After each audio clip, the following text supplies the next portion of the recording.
All right, Genesis 5, Genesis 5. Let's call this one viral. Why? Because every now and again, I will run into one of those viral videos of some otherwise obscure person with a tremendous talent, whether it's somebody who might actually have come up on hard times, but they're playing the piano and they sound like a virtuoso, or somebody who's singing and someone we've never heard of, but they are wowing crowds in relative obscurity.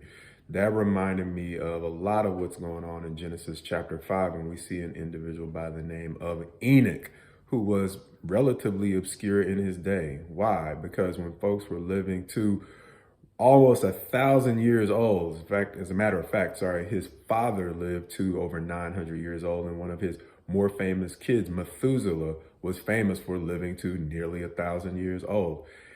Enoch lived for only 365 years, which is still a lot by our standards, but in his day, that wasn't a very long life at all. And more importantly, he's one of the more obscure figures that I found in the Bible, meaning I didn't really learn about him until later in life. And so ultimately, there were some interesting things that the word said about Enoch. See, even though he lived for only that 365 years, it said Enoch walked with God, and then he just was not, because he didn't have to see death. We learn later on in Hebrews chapter 11, it specifically says it's because he led a life that was pleasing to God, that he didn't have to see death. And later on in the book of Jude, we find out that one of the reasons he was pleasing to God is because he was willing to say some things not everybody was willing to say in his generation.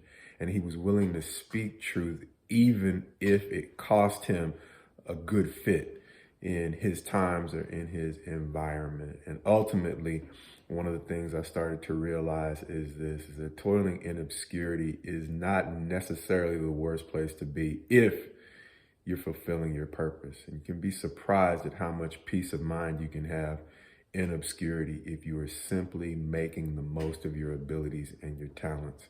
On the flip side, we're often tempted and pressured to fit into places that cause us to compromise who we are, one, truly supposed to be, and who we actually have the potential to become. And that always can be a tough tension, meaning I can find more lucrative opportunities that don't always help me to fulfill my potential and my purpose. And in Enoch, we're seeing an individual who found great honor in obscurity because he was able to walk in his purpose. And ultimately, the question for us is this: if Enoch was able to speak truth and fulfill his purpose, are we in situations that are actually empowering us to be the most of who we're supposed to be? Or are we in environments that are asking us to compromise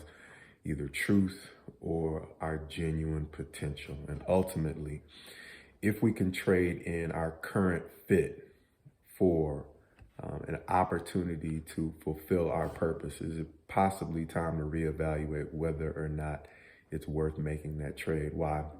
Because for me, it looked like this. When I was out in the working world doing relatively well, I was relatively happy, but that was just relatively happy.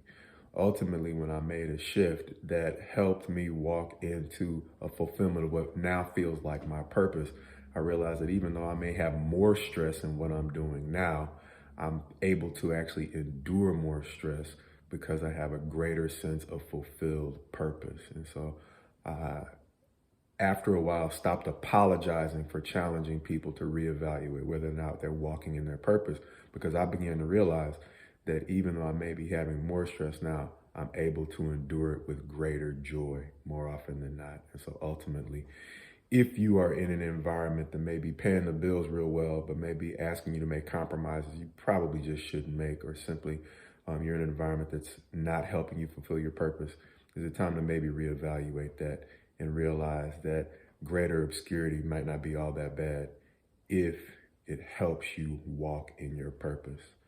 God's best to you as you go forward in him. Peace.